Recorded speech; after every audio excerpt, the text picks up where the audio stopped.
Hello, Dense MC here with another Charlie's Angels summary and review. Broadcast on October 27th, 1976, Target Angels was the 5th episode.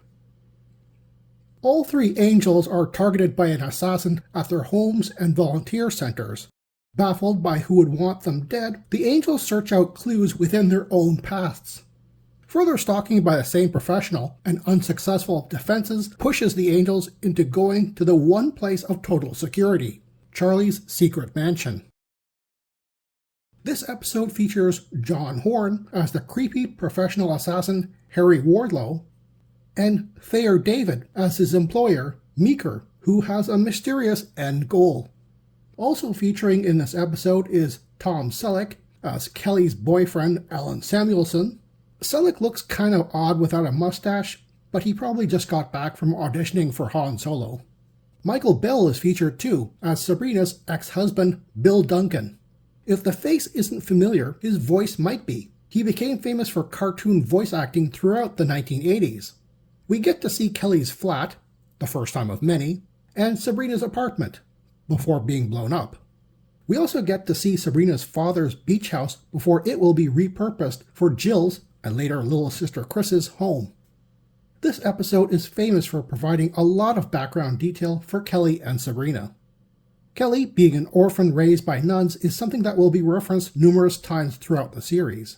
Likewise, Sabrina's ex-husband Bill Duncan will pop up again, played by the same actor Michael Bell in episode 22, The Blue Angels. Bill is still a police officer, and there doesn't seem to be any animosity between them. You'll note Sabrina kept the last name. Sabrina's father, on the other hand, only makes an appearance here and is never referenced again. Shame, because actor John Agar plays quite a charming character. I did find it odd that Bosley was written so prickly here. He was barely in the previous episode, and here he's borderline unlikable. The interesting scene of the episode: after Sabrina's window is blown out by the bomb in her water tank, Jill runs up to the opening screaming that Sabrina is dead. Kelly and the building superintendent below in the street are there to witness this shocking news. This is one of those oddly acted scenes that's funnier the more times you watch it, from Jill's unconvincing screams to Kelly's non-reaction. This scene is immediately followed by a funeral for Sabrina, which would have been shocking to audiences had it not been for the odd way the previous scene was filmed. On top of that, Bosley's overacting at the funeral gives it away as fake only seconds into it anyway. Seriously, why was he written like this here? The interesting quote for the episode is, when Sabrina visits her dad to assure him that rumors of her death are greatly exaggerated, the topic turns to the attempts on the angels' lives. Sabrina says, "Someone expert with weapons. Ballistics said the bullets he used were probably from an Uzi." The father says, "Those are almost impossible to get a hold of." And Sabrina says, "Then he couldn't buy one here?" And the father replies, "Israel won't export them. They need everyone they've got." Okay, this entire conversation makes no sense. A standard Israeli Uzi could use a variety of ammunition like 22, 41 AE, 9mm, or 45 ACP, none of which is unique to that gun.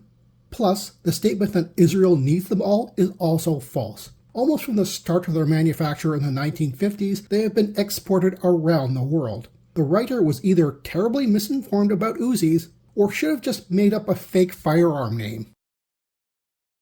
The whole point of the assassination attempts was to frighten the angels into running to Charlie's direct aid at his secret mansion. Charlie, being the real target of Meeker, will be found and easily cornered.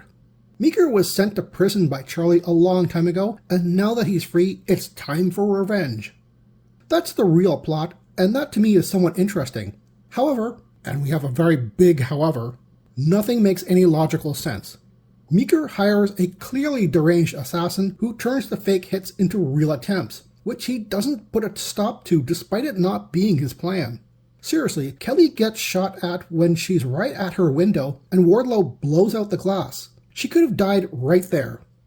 Equally, the attempt on Sabrina could have ended her life when Wardlow plants a small bomb in her water tank. In fact, after she notices the foreign device in the cooler, she uses the resultant explosion to fake her death.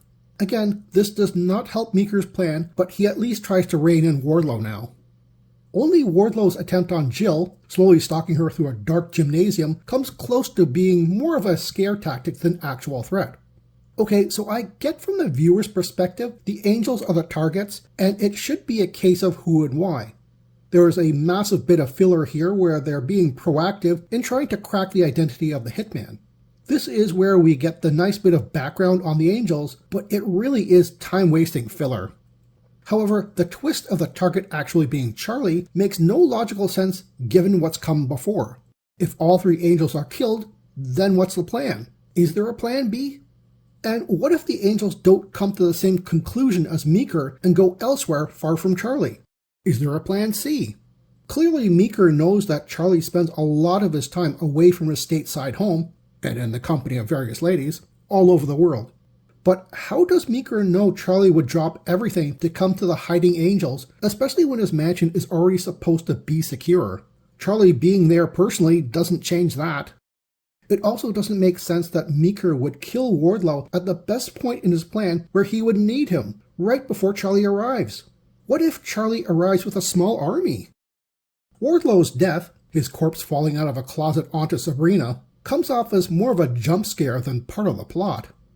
We finally get to see Charlie's secret home, which looks like a cross between a fortress and a mansion from the outside, but from the inside looks like a poser's man cave. Seriously, there are neon signs and a novelty streetlight. I'm not sure what the location managers or the set dressers were thinking. And now for the most weirdly written and filmed ending. The whole conclusion could have had an overlay of the Benny Hill theme yakety sax. It's just that ridiculous. Meeker waits for a taxi to pull up to the mansion that Wardlow fingered as the home of Charlie. His ultimate revenge? To throw a stick of dynamite at the taxi. The angel solution? Steal another taxi before Charlie arrives and crash into him, then take his place as Meeker's taxi target. I hate to say this of brilliant actor Thayer David, but when fully revealed, he doesn't come off as menacing or physically impressive. We're never told how this penguin of a man killed a professional mercenary. You get the impression that when he's outside Charlie's mansion, he could be taken down well before he has a chance to throw any dynamite. All this, and when Charlie finally arrives after Meeker is caught, he just gets his taxi driver to turn around and zoom off, with the angels running after him yelling, "Chicken!" I'm really split on this one. On the one hand, we have an interesting plot idea, and the filler consists of nice background personal details for all three angels. On the other hand, how the plot is handled makes no sense, and the conclusion is slapstick. And all this over some $60,000 in cash Meeker embezzled a decade ago, which he just leaves in a suitcase with Wardlow's dead body. IMDb rated this episode a 7.3 out of 10, which is too high in my opinion. I'd rate this a 6.9, but I'll bump it up to a 7.0 just for the unintentionally funny taxi hijinks at the conclusion. Good morning, Charlie.